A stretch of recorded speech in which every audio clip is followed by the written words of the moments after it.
Namaku Bima. Aku mahasiswa yang baru aja pulang kampung ke Sumatera Barat buat liburan semester.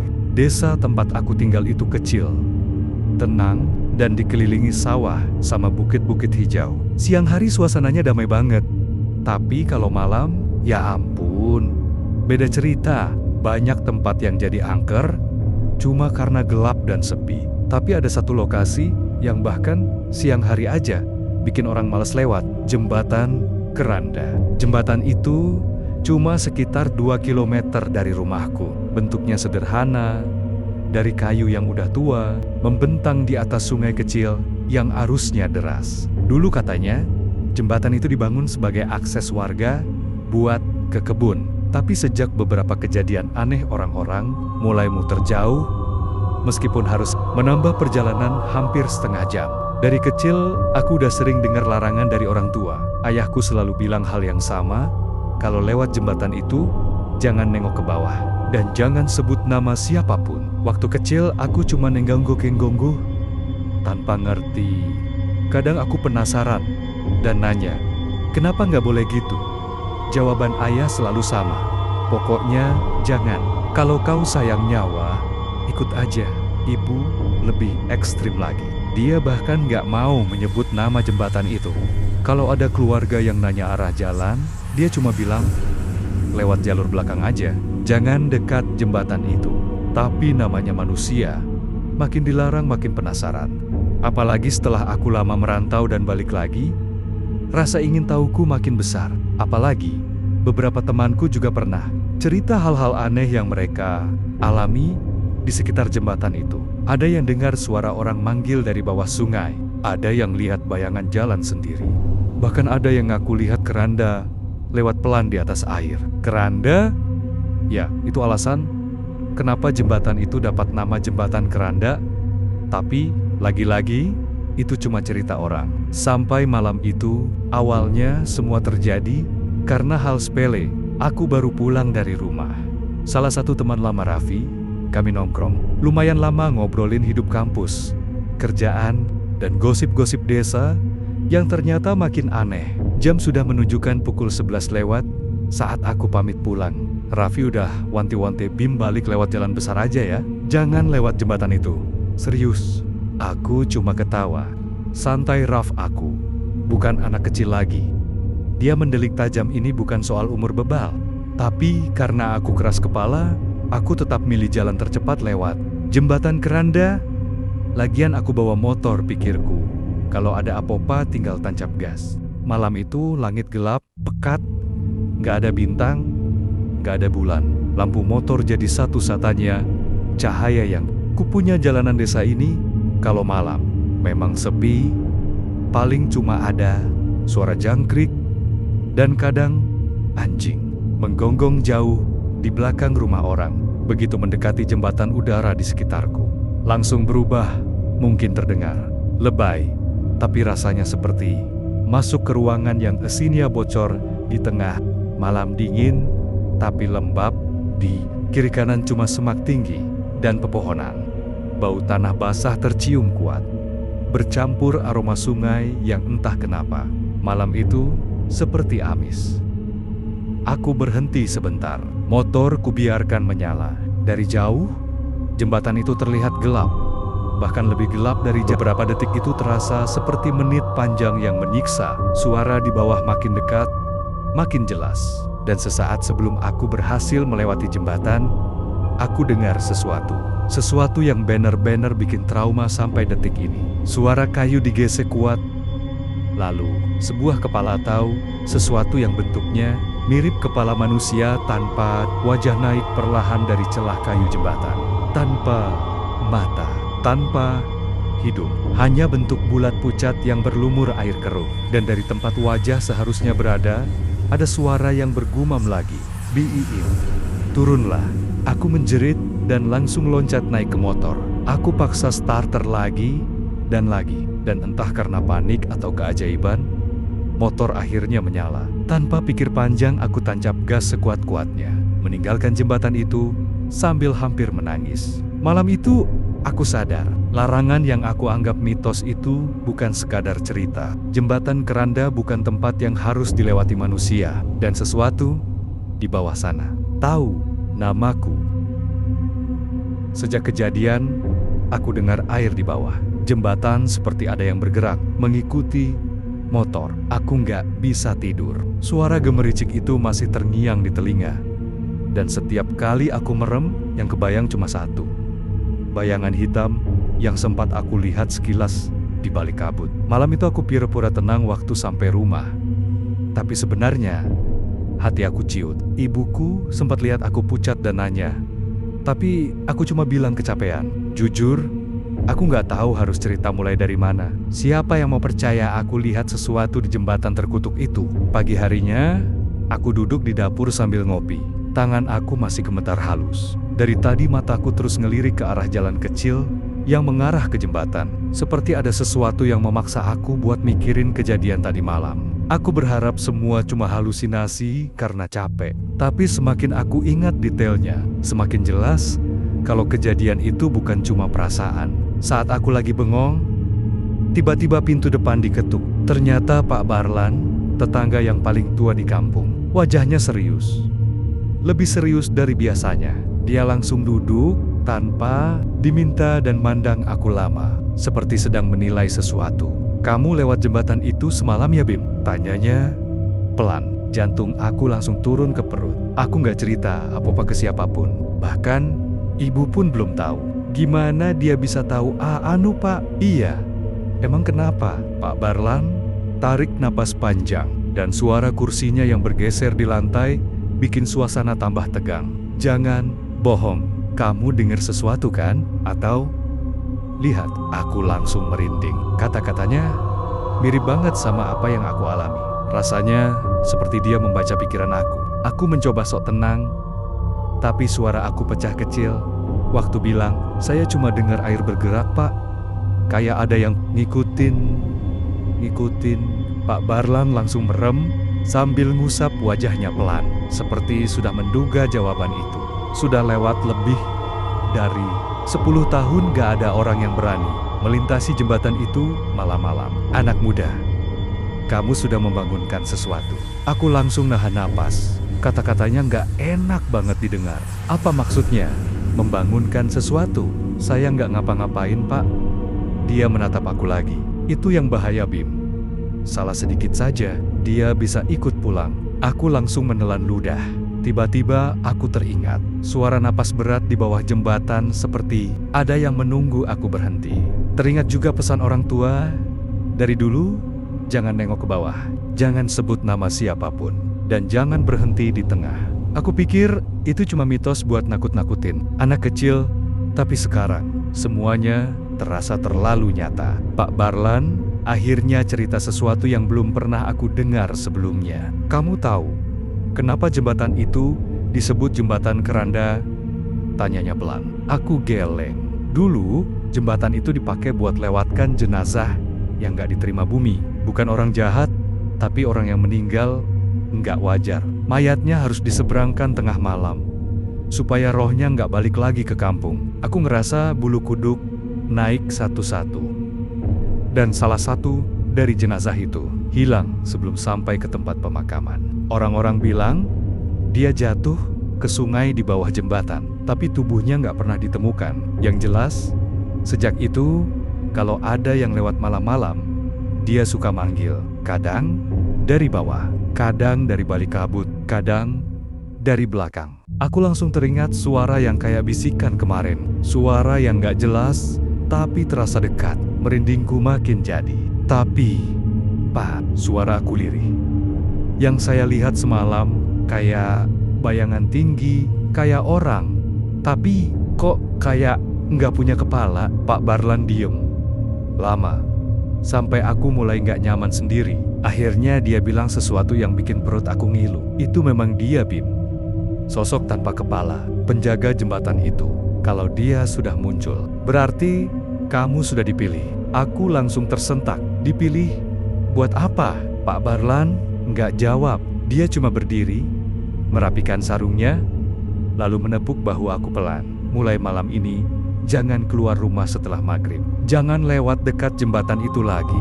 Dan yang paling penting, kalau kamu dengar suara yang manggil namamu, jangan jawab apapun yang terjadi." Lalu dia pergi begitu saja. Aku masih duduk diam. Tangan aku dingin.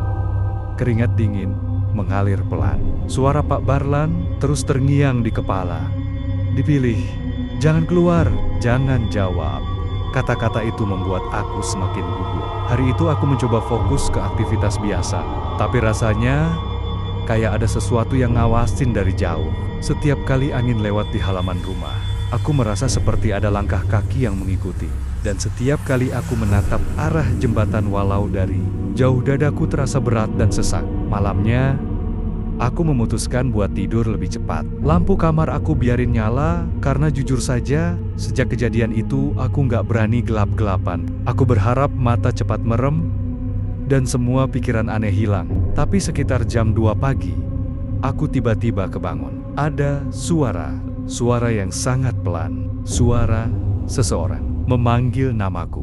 Bima. Aku langsung membeku. Tenggorokan aku kering seketika. Suara itu datang dari luar jendela tempat yang gelap total, karena lampu halaman belum dinyalakan. Aku ingat pesan Pak Barlan, "Jangan jawab." Tapi suaranya makin dekat, makin jelas, makin memohon, "Bima, buka." Aku kedinginan. Aku menutup mulut dengan tangan. Badan gemetar hebat, karena aku tahu itu bukan suara ibuku. Dan tidak mungkin ada orang berdiri tepat di luar jendelaku pada jam 2 pagi.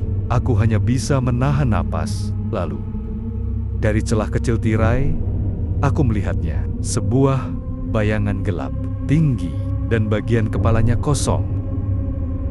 Saat aku melihat bayangan tinggi tanpa kepala itu berdiri di luar jendela kamar, rasanya dunia berhenti sesaat. Lampu kamar menyala, tapi sinarnya seperti tidak cukup untuk membuat aku merasa aman. Nafasku memburu pendek, dan tubuhku kaku seperti batu. Aku takut bergerak, takut suaraku kedengaran, bahkan takut berkedip. Bayangan itu tidak bergerak sama sekali, tapi justru karena diam itulah suasana semakin menegangkan. Bentuk tubuhnya tegak, bahunya sedikit membungkuk, dan bagian lehernya kosong, tidak ada kepala, hanya kabut gelap seperti asap yang menggantung di tempat kepala seharusnya berada. Aku ingin teriak, tapi mulutku terkunci rapat, tanganku gemetar. Sampai-sampai kasur di bawahku terasa bergetar halus. Bulu kudukku seolah berdiri semua dari ujung kaki sampai tengkuk. Aku mencoba mengalihkan pandangan, tapi mata ini seperti tertarik paksa untuk tetap melihat ke arah jendela. Lalu suara itu muncul lagi, pelan, tapi sangat dekat. Aku hampir tersedak napas sendiri. Suara itu tidak berasal dari luar, bukan dari jendela, bukan dari halaman. Itu terdengar dari dalam kamar. Telingaku otomatis mencari arah sumber suara. Meski aku berusaha menahan diri, rasanya seperti ada sesuatu yang merayap di dalam ruangan. Bergerak perlahan, memanggil dari sudut gelap di dekat lemari. "Bima." Kali ini lebih jelas, lebih basah, lebih patah. Aku refleks menutup telinga dengan kedua tangan, tapi suara itu tetap terdengar, seakan masuk langsung ke dalam pikiranku. "Jangan jawab apapun yang terjadi." Ucapan Pak Barlan kembali terngiang. Dadaku terasa sesak. Aku mencoba berpikir jernih, tapi sulit. Tubuhku masih membeku. Lalu aku sadar sesuatu yang bikin jantungku berhenti sejenak. Bayangan tanpa kepala di luar jendela itu mulai bergerak, bukan melangkah, melambat, seperti meluncur. Gerakannya halus, tapi ekstrem. Dari posisi berdiri di luar jendela, bayangan itu maju setengah langkah, lalu berhenti, lalu maju lagi, dan lagi, tanpa suara, tanpa goyangan, seakan tidak punya berat tubuh. Setiap kali ia bergerak maju, kabut biru di sekitar jendela ikut bergoyang, sedikit seperti terusik oleh sesuatu yang dingin. Aku tahu kalau dia mendekat, meski nggak punya kepala untuk melihatku. Tangan dan kaki seperti kehilangan tenaga. Aku mencoba mundur pelan di atas kasur, tapi suaraku hampir keluar saking nahan panik. Tiba-tiba terdengar suara ketukan dari jendela. 3 kali. Pelan, tapi sangat jelas. To, to, to, to, to, to. Seolah sesuatu yang tidak punya tangan sedang mengetuk kaca dengan benda keras. Aku langsung tutup mulut dengan kedua tangan. Napas tercekat. Ketenangan yang kumiliki hilang setengahnya. Tapi kegilaan belum selesai. Setelah 3 ketukan itu, bayangan itu perlahan menundukkan tubuh. Seperti seseorang yang mencoba mengintip ke dalam kamar. Tapi, bagaimana mungkin dia tidak punya kepala? Dan itulah bagian yang paling membuatku ingin menangis. Waktu tubuhnya menunduk ke kaca, kabut hitam di bagian lehernya mulai bergerak seperti sedang membentuk sesuatu. Bentuk bulat samar mulai terlihat. Pelan, sangat pelan, seolah ia sedang mencoba menumbuhkan kepala. Aku tiba-tiba mendapatkan dorongan adrenalin dan langsung loncat bangun. Aku lari ke pintu kamar. Tapi di tengah jalan, aku mendengar suara dari belakangku, suara kaca bergetar. Seperti sesuatu menekan jendela dari luar dengan keras. Aku hampir menjatuhkan diri waktu berhasil membuka pintu dan lari ke ruang tengah. Nafasku tidak teratur. Tubuhku lemas, tapi aku berusaha keras menahan tangis. Ruang tengah gelap, hanya lampu teras dari luar yang memberikan sedikit cahaya. Aku menekan tubuhku ke dinding dan berusaha menenangkan diri. Dada naik turun cepat, dan tanganku mencengkeram baju sampai kusut. Suara dari kamar terus berlanjut. Tok, tok, tok. Kemudian, suara gesekan jendela. Lalu suara tepukan lembut, seperti telapak tangan di kaca. Aku nggak tahan lagi. Akhirnya, aku menyalakan lampu ruang tengah. Dan baru saat itu, aku sadar betapa sunyinya rumah. Aku melihat ke arah pintu kamar, yang kini gelap total. Tidak ada cahaya sama sekali dari dalam, karena lampu kamarnya sudah padam entah sejak kapan. Padahal waktu aku lari tadi, lampunya masih hidup. Sesaat aku ragu, tapi rasa takut lebih kuat daripada rasa penasaran. Aku mundur perlahan sambil menatap pintu kamar yang sedikit terbuka. Suasana tegang itu pecah oleh suara pintu depan digedor keras. 3 kali. Duk, duk, duk. Keras dan kasar. Seperti seseorang meninju pintu dengan tenaga besar. Aku kaget setengah mati. Jantungku langsung berpacu lebih cepat. Apakah itu bayangan tadi? Atau sesuatu yang lain? Getaran pintu membuat bingkai foto di dekatnya ikut bergetar. Bimaa. Apa? Suaranya bukan dari jendela, bukan dari kamar, tapi dari depan pintu. Aku menahan napas. Lututku gemetar. Otakku kosong. Detik-detik berikutnya terasa seperti mimpi buruk yang berjalan lambat. Pegangan pintu depan berputar sedikit. Hanya sedikit, tapi jelas terlihat bergerak. Padahal, aku yakin sudah mengunci pintu. Aku menahan teriakan. Keringat dingin membasahi punggungku. Tanganku meraba-raba meja mencari benda apapun yang bisa dipakai untuk bertahan. Namun, sebelum aku menemukan apapun, suara dari depan pintu berubah menjadi sesuatu yang membuat darahku serasa berhenti mengalir. Suara langkah kaki berjalan menjauh, pelan-pelan, tapi bukan langkah manusia. Langkah itu berbunyi berat, seperti telapak kaki basah yang menginjak lantai kayu. Dengan setiap langkah, terdengar tetesan air jatuh ke tanah. Pluk, pluk, pluk, seakan sesuatu yang baru keluar dari sungai, sedang berjalan pergi. Aku tetap berdiri terpaku di tempat, tidak berani mendekat ke pintu. Aku menunggu sampai suara itu benar-benar hilang, sampai akhirnya hanya suara angin malam yang tersisa. Aku pelan-pelan berjalan mundur ke sofa dan duduk di sana. Badanku gemetar begitu parah, sampai aku harus memeluk diri sendiri. Lampu rumah semua kubiarkan menyala. Aku tidak tidur sampai pagi, dan sejak malam itu, bau amis dari arah jembatan seakan ikut masuk ke sini. Seperti ada sesuatu yang mengikuti aku pulang. Seperti kata Pak Barlan, dia sudah terbangun. Dan sekarang dia tahu di mana aku tinggal. Sejak malam itu, tidur rasanya bukan lagi hal yang menenangkan buat aku. Bayangan sosok di jendela terus muncul di kepalaku, seolah-olah matanya meski. Dia sebenarnya nggak punya kepala, sedang mengamati tiap gerakanku. Aku nggak cerita apapun ke orang tua. Bukan karena nggak percaya sama mereka, tapi karena aku sendiri belum paham apa sebenarnya yang terjadi. Yang aku tahu cuma satu, sosok itu ngikutin aku.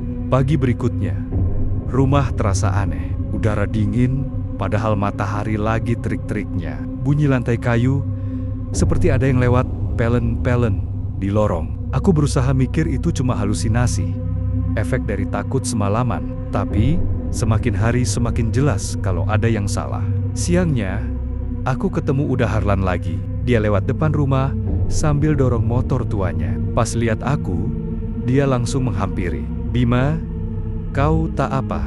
Wajah kau pucat nian."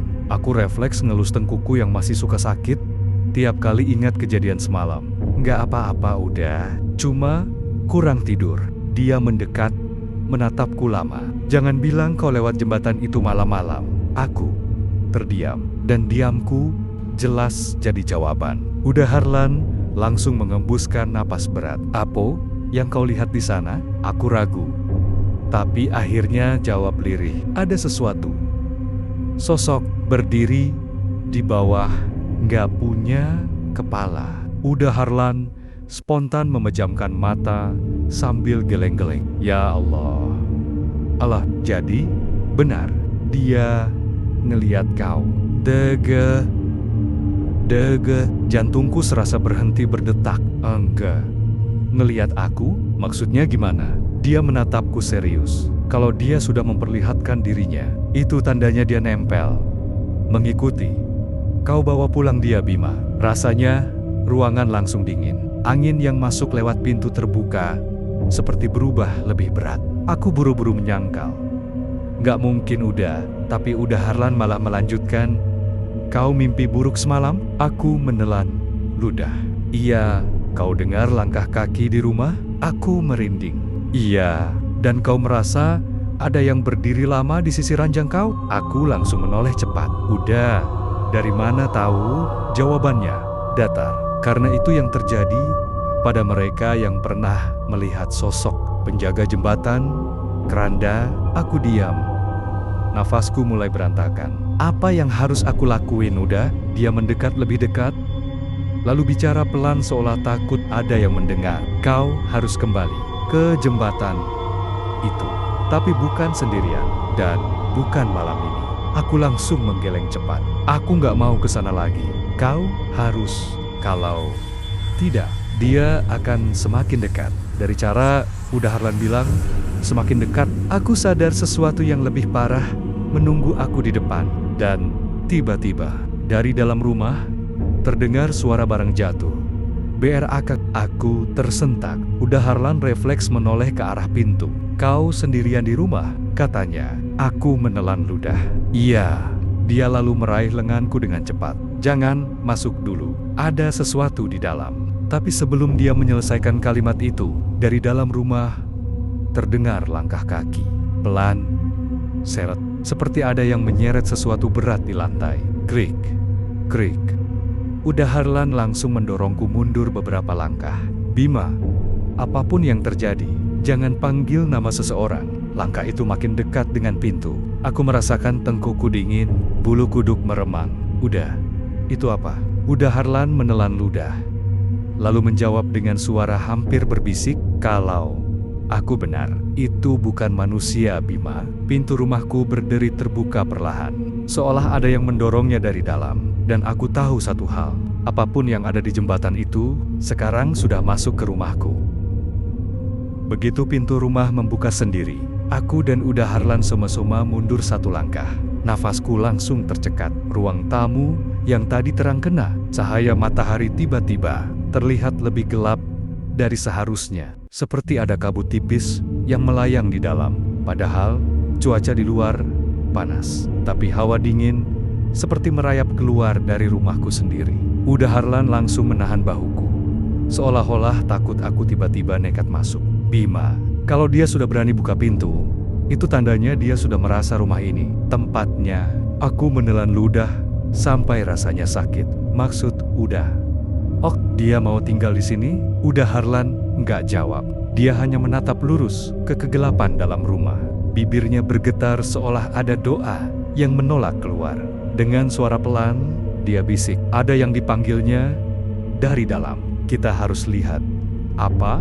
Aku spontan geleng cepat. Udah, aku nggak mau masuk. Tadi malam aja hampir bikin aku pingsan. Dia menatapku lama. Kalau kau tak masuk sekarang, dia akan datang lagi malam ini. Dan besoknya, dan seterusnya. Kau mau begitu? Aku menggigit bibir. Tidak, aku nggak mau hidup dihantui tiap malam. Dengan napas gemetar, aku akhirnya melangkah pelan memasuki rumah. Begitu kaki pertama menginjak lantai ruang tamu, aku langsung ngerasa seolah ada sesuatu yang ngintip dari balik dinding. Padahal, ruangan itu kosong. Lampu-lampu terasa redup. Seperti nggak sanggup melawan bayangan yang memenuhi sudut-sudut. Di lantai, ada sesuatu yang jatuh. Gelas.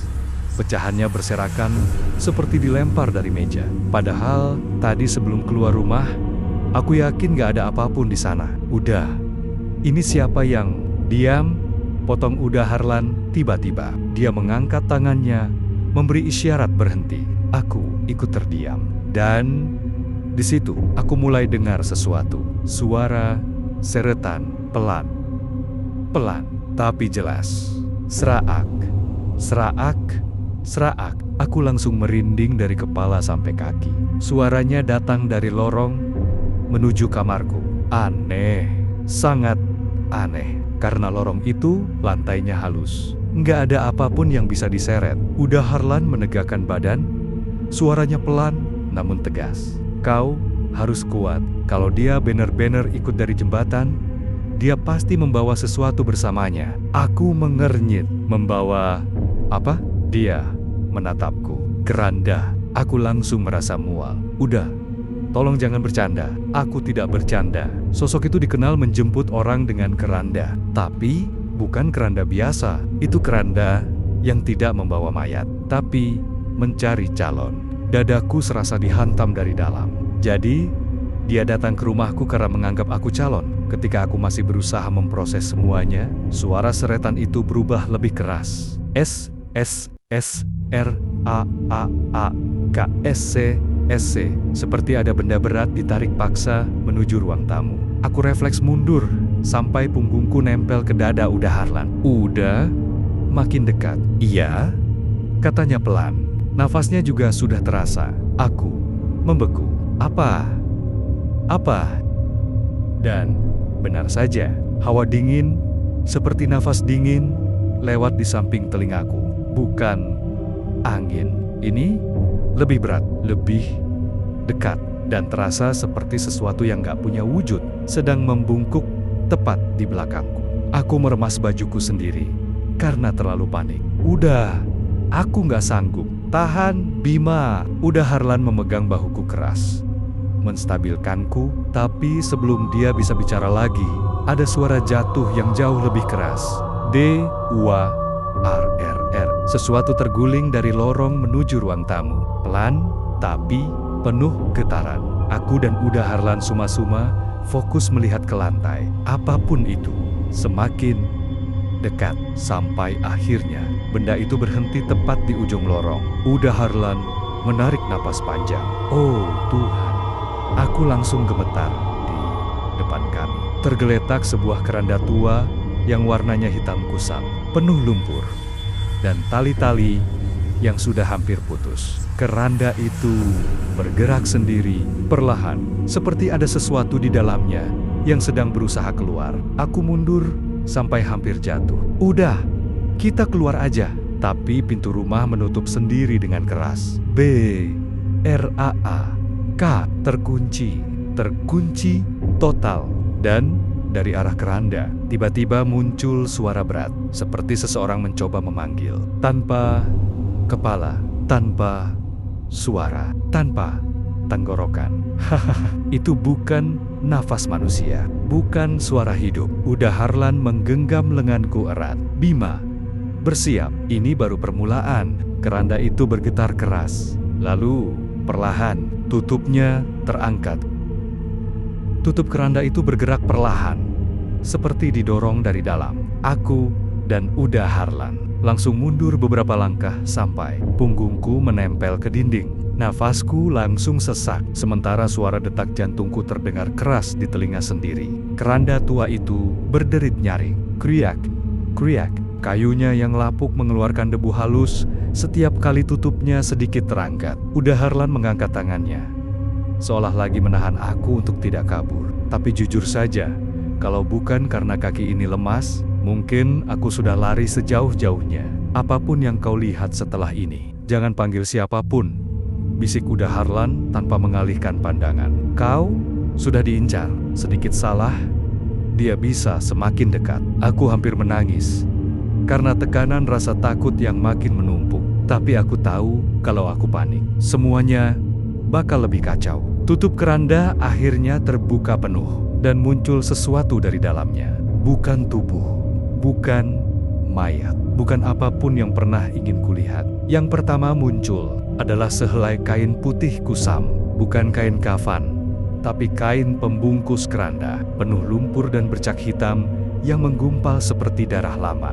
Kain itu naik pelan seperti diangkat oleh tangan tak terlihat. Lalu muncul bagian lain, sebuah bahu kurus, berwarna abu kebiruan. Kulitnya seperti basah, berkilat oleh lumpur sungai. Darah kering menempel di bagian tulang selangka. Tapi bagian yang paling membuatku hampir muntah adalah bagian berikutnya. Bagian leher yang terpotong rata, licin, basah, dan kosong. Tidak ada kepala, tidak ada wajah, hanya rongga gelap yang berdenyut pelan. Seperti ada sesuatu di dalamnya yang bergerak. Aku langsung menutup mulut, menahan suara teriakan. Uda Harlan merapat padaku dan berbisik sangat pelan. Itu dia, penjaga keranda. Bahu tanpa kepala itu semakin naik, seolah sosok itu sedang bangkit dari tidurnya. Gelap, kosong, menganga. Dan dari dalam leher yang terbuka itu muncul suara aneh. Bukan dari tenggorokan, karena dia jelas tidak punya. Tapi dari ruang kosong, seperti angin melewati lorong sempit. Heha, heha, hah. Nafas tanpa paru-paru. Nafas milik sesuatu yang tidak hidup tapi juga tidak benar-benar mati. Tubuhku mulai bergetar parah. Auda, kita harus pergi. Belum. Jawabnya cepat. Kau harus tahu apa yang dia mau. Tidak. Udah bisikku hampir putus asa. Aku nggak peduli dia mau apa. Aku nggak mau lihat lagi. Belum sempat aku menyelesaikan kalimat, tiba-tiba keranda itu bergeser sendiri ke arah kami. Satu geseran kecil, lalu berhenti. Lalu bergeser lagi. Lebih dekat, lebih cepat. Sampai kaki-kaki keranda itu berbenturan dengan lantai dan mengeluarkan suara seretan keras. SSSRAAAKKK. Aku terlompat panik. Udah, dia datang ke sini. Uda Harlan langsung menarik lenganku, menyeretku ke samping agar keranda itu tidak tepat menghadap kami. Bima, dengar aku baik-baik. Dia bukan mengejar kau. Dia memilih kau. Apa bedanya, Uda? Kalau kau salah langkah, kau akan dibawa masuk ke keranda itu. Darahku langsung berhenti mengalir waktu dengar itu. Apa? Dibawa masuk. Uda Harlan menatapku sangat serius. Yang pernah dibawa masuk, nggak pernah kembali. Aku gemetar begitu parah, sampai tubuhku hampir jatuh. Keranda itu berhenti tepat di tengah ruangan, dan tubuh tanpa kepala itu akhirnya berdiri tegak, tinggi, kaku, dan benar-benar mengerikan. Tangan kirinya tiba-tiba terangkat pelan, lambat sekali. Jarak dari ujung jari sampai tempatku berdiri hanya beberapa meter, tapi rasanya seperti dunia berhenti. Tangan itu menunjuk ke arahku, langsung, tepat, tanpa ragu. Dan saat itulah aku mendengar suara panggilan. Kali ini jauh, lebih dekat, lebih jelas. Seperti seseorang berbisik tepat di belakang leherku. Bima, aku refleks memegang tengkuk. Kosong, tidak ada siapapun. Tapi suara itu sangat nyata. Uda Harlan langsung mendorongku keras ke samping. Jangan jawab. Apapun yang terjadi, jangan jawab. Tangan sosok tanpa kepala itu kemudian bergerak mengarah ke keranda, lalu mengetuk sisi kayunya 3 kali. Tok, tok, tok, tok. Seolah memanggil, meminta, mengajak masuk. Rumah terasa semakin gelap. Meski lampu masih menyala, semuanya seperti menutup rapat terperangkap dalam suara itu. Tok, tok, tok, ketukan itu berulang dan semakin keras. Udah Harlan bersiap menarikku untuk lari ke pintu belakang. Tapi sebelum kami sempat bergerak, tiba-tiba tangan panjang pucat itu muncul dari dalam keranda dan menggapai ke arahku. Sejak malam itu, setelah aku melihat sosok penjaga keranda bangkit dari petinya di rumah tua itu, rasanya hidupku berhenti berjalan normal. Tidur gak pernah nyenyak, lampu kamar gak pernah aku matiin lagi. Bahkan suara angin aja bikin aku kaget sendiri. Tapi yang paling parah bukan itu. Yang paling mengganggu adalah bisikan itu. Awalnya pelan, cuma seperti suara napas jauh. Tapi makin hari makin jelas dan selalu terdengar setiap kali aku sendirian. Suara itu selalu memanggil pelan, "Bim." Dan setiap kali aku dengar itu, bulu kuduku langsung naik semua. Malam itu, aku duduk di ruang tamu sendirian. Ibu sudah tidur, ayah juga sudah masuk kamar. Rumah udah sepi banget. Aku sengaja nggak mau tidur dulu, takut ada mimpi buruk lagi kayak kemarin. Aku cuma duduk sambil nonton TV tanpa fokus, mencoba bikin pikiranku nggak kemana-mana. Tiba-tiba, TV-nya nge-glitch, gambarnya bersemut, suaranya kresek-kresek, lalu mati sendiri. Aku nggak sempet apa-apa, karena dari arah dapur, aku dengar suara langkah kaki, pelan, berat, menyeret, clek, clek, serak. Suara itu terasa sangat pelan, tapi jelas. Bukan suara sandal atau kaki manusia. Suaranya lebih kayak sesuatu yang berat dan kosong. Kayak kayu diseret. Aku langsung bangkit dan pelan-pelan mundur. "Ayah? Ayah?" Panggilku dengan suara bergetar. Nggak ada jawaban. Rumah tetap sepi. Lampu ruang tamu tiba-tiba meredup sedikit, kayak mau mati. Klek, serat. Suara itu makin dekat. Dan saat aku mau mundur lagi, suara bisikan itu muncul tepat di belakang telingaku. "Bima." Napasnya dingin banget. Aku langsung tersentak dan berbalik. Tapi nggak ada siapa-siapa. Aku gemetar. Keringat dingin udah netes di belakang leherku. Aku tahu itu suara yang sama. Suara yang memanggil sejak aku lihat wujud tanpa kepala itu di rumah tua. Suara penjaga keranda. Aku ambil ponselku. Tangan gemetaran. Mau menghubungi Tommy? Tapi tiba-tiba lampu dapur nyala sendiri. Klik, lampunya terang. Dan saat terang itu muncul, aku melihat jelas. Ada bekas lumpur basah, panjang seperti diseret, menuju bawah meja makan. Dan itu bukan lumpur biasa. Warnanya gelap, kecoklatan, seperti tanah kuburan yang masih basah. Aku tahu aku harus kabur. Tapi kakiku nggak bisa gerak, kayak berat. Seperti ada yang menahan. Saat aku memaksa diri untuk mundur, suara itu muncul lagi. Kali ini bukan bisikan, "Bima." Suara itu menggema di seluruh ruangan. Bukan suara manusia, lebih berat, lebih dalam, kayak datang dari rongga kosong. Lampu dapur mati lagi. Dalam gelap itu, aku dengar bunyi dentuman berat dari bawah meja. Dar! Lalu sesuatu bergerak cepat, sangat cepat. Aku hampir jatuh karena shock. Aku ambil senter dari meja TV dan menyorot ke arah dapur. Cahaya senterku goyah.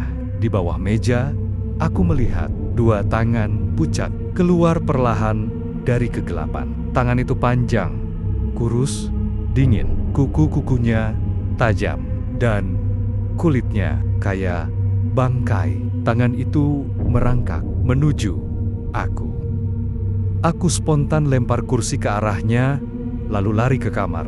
Begitu pintu aku tutup dan kunci, tangan itu seperti menyentuh gagang pintu dari luar. Aku bisa dengar suara gesekan kukunya, krek, krek. Lalu suara napas itu muncul lagi, pelan, lambat, tapi jelas. "Jangan lari." Aku tutup mulutku ropet-ropet biar nggak teriak. Badanku gemeteran parah. Senter di tanganku juga udah nggak stabil. Beberapa detik kemudian, suara itu hilang. Suara langkah menyeretnya menjauh, tapi bukan menuju pintu depan. Bunyinya justru naik ke arah atap. Clek, serak, dia naik ke atas rumah. Aku nggak berani napas keras. Aku cuma bisa duduk di lantai, memeluk lutut, sambil menatap lenggit-lenggit kamar yang terasa makin gelap. Dan di antara suara angin malam, aku dengar bisikan itu lagi. Tapi jauh lebih jelas, kau sudah dipilih. Aku nggak ngerti maksudnya, dipilih untuk apa? Tapi saat itu juga, aku sadar satu hal. Penjaga keranda bukan cuma mengikuti aku. Dia sedang membutuhkan sesuatu dariku. Dan aku tahu, aku nggak akan bisa kabur selamanya. Sejak malam, ketika sosok penjaga keranda naik ke atap rumahku, aku tahu semuanya sudah nggak bisa ditunda lagi. Aku harus kembali ke jembatan itu. Kalau tidak, entah apa yang bakal terjadi pada aku dan keluargaku. Pagi itu, aku memaksa diri datang ke rumah Uda Harlan. Dia langsung ngerti kenapa aku datang sebelum aku buka mulut. Kau sudah dengar suaranya kan? Tanya Uda Harlan tanpa basa-basi. Aku mengangguk lemah. Dia menatapku lama. Malam ini, semuanya harus selesai. Aku mau protes. Mau minta solusi lain, tapi dari cara bicara dan tatapan Uda Harlan, aku tahu tidak ada jalan lain. Setelah maghrib, aku, Tommy, dan Uda Harlan bersiap. Kami membawa minyak, beberapa helai daun sirih, tali, dan satu Petromax tua. Ternyata semua itu ada fungsinya. Kau jangan jauh dari kami, pesan Uda Harlan. Apapun yang terjadi, jangan jawab kalau dia memanggil kau. Aku cuma bisa mengangguk. Tenggorokanku kering, badanku dingin. Kami jalan ke jembatan. Udara malam itu aneh. Angin diam, benar-benar diam, kayak seluruh desa sedang menahan napas. Begitu jembatan itu terlihat, Tommy langsung merinding. Gila, aku baru lihat jembatannya malam-malam. Serem kali, Bim. Aku tak menjawab. Semakin dekat, udara makin dingin. Dan bau tanah basah bercampur bau kayu lapuk semakin jelas. Dan begitu kami berdiri di atas jembatan, semua suara hilang. Tidak ada jangkrik, tidak ada angin. Bahkan suara sungai pun seolah berhenti, seperti seluruh dunia menunggu. Uda Harlan menyalakan Petromax dan menaruhnya tepat di tengah jembatan. Cahayanya goyah, seperti takut menyinari sesuatu yang ada di bawah. Bima, katanya pelan, kau berdiri di sini. Tommy di belakangnya, aku di depan. Aku berdiri di posisi yang dikasih. Jantungku rasanya mau keluar. Uda Harlan mulai membacakan sesuatu. Mantra lama, bahasa daerah yang hanya orang tua dulu yang tahu. Suaranya rendah dan bergetar. Lalu, SREAK, suara dari bawah jembatan itu muncul. Sama seperti malam pertama aku lewat sini. Aku refleks menatap Uda Harlan. Dia langsung menggeleng cepat. Jangan nengok, jangan lihat ke bawah. Apapun yang terjadi, tetap tatap depan. Tommy di belakangku meremas bajuku. Bim, ada yang jalan di bawah kita, bisiknya gemetar. Aku tahu, aku bisa rasakan getarannya dari papan jembatan yang diinjak sesuatu berat. SREAA, SRAAK, CLE. Langkah itu naik, menaiki tiang-tiang kayu, pelan, berat, menyeret. Uda Harlan mempercepat mantranya. Suaranya makin tegang. Petromax berkedip. Lalu sesuatu muncul di ujung jembatan dari arah gelap pepohonan. Sosok tanpa kepala itu berdiri tepat di tengah jalan seperti menunggu kami. Tubuhnya tinggi, bahunya lebar, bajunya sobek penuh tanah basah. Dari lehernya, darah hitam menetes pelan. Dan di tangannya, dia membawa keranda tua. Keranda yang sama yang aku lihat di rumah kosong.